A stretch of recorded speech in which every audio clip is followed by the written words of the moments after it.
Hey, welcome to the basement. Today, reading number 5 of your chosen novel was due. A week from today, reading number 6 is due.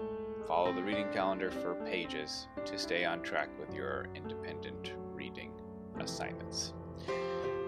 Normally, on the day that a reading assignment is due, we do a flip grid check, where I ask you to choose 1 or 2, morning Jack, reading guide questions to answer via audio or video in the Flipgrid app. Every time that we have done that, I have given feedback. You should be able to find that in your email, or if you go to myflipgrid.com, you can see the video that I recorded that responds to the way that you answered the reading guide questions via Flipgrid. Often, I'm giving advice for how I hear your answers, but I don't hear answers that show close reading of the text. In fact, some answers show me an attempt to get out of reading the text, and that's certainly not everybody.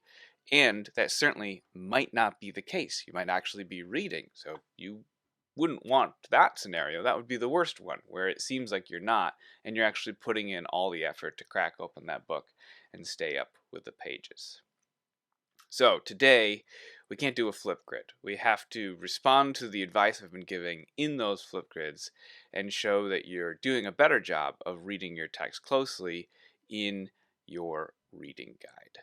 So the reading that was due today, which was reading number 5, you'd have to go back to that assignment, reading number 5's assignment, and if you haven't already done so, download a copy of the reading guide that's attached there for your novel. There's one for each, one for Part-Time Indian, one for Jenna Fox, one for Lord of the Flies.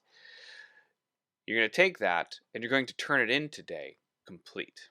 That's due by the end of class. Those of you who do reading guides for homework, as you should, even though I don't collect them most of the time because I use other activities to make sure that we expand on your reading comprehension and don't just do reading comprehension alone, you do have an advantage here.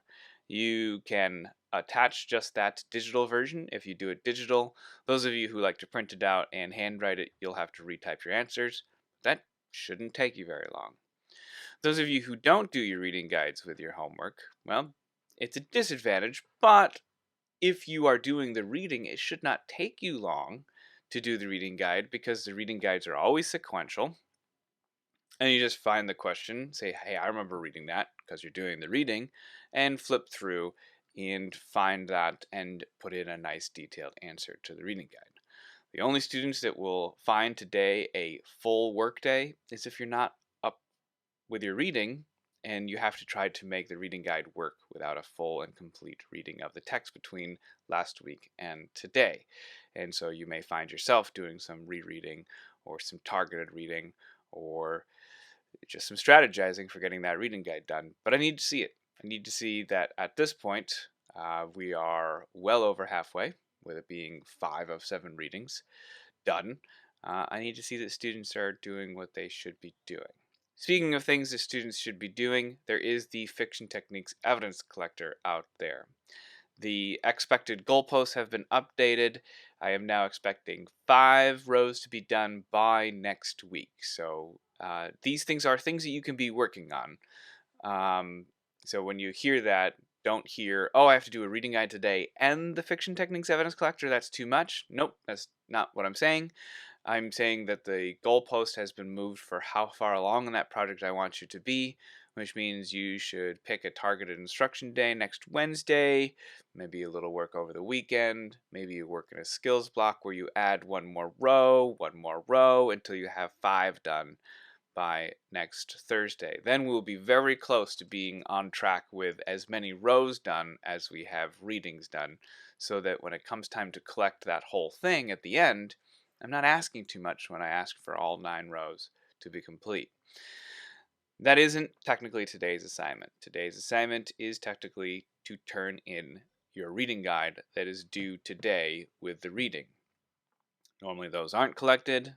Today I am collecting it. So it's going to go right on this assignment where you find the video. So not on the other assignment with the reading number 5 due today, but this new one, which is titled 6.25 Full Reading Guide Check.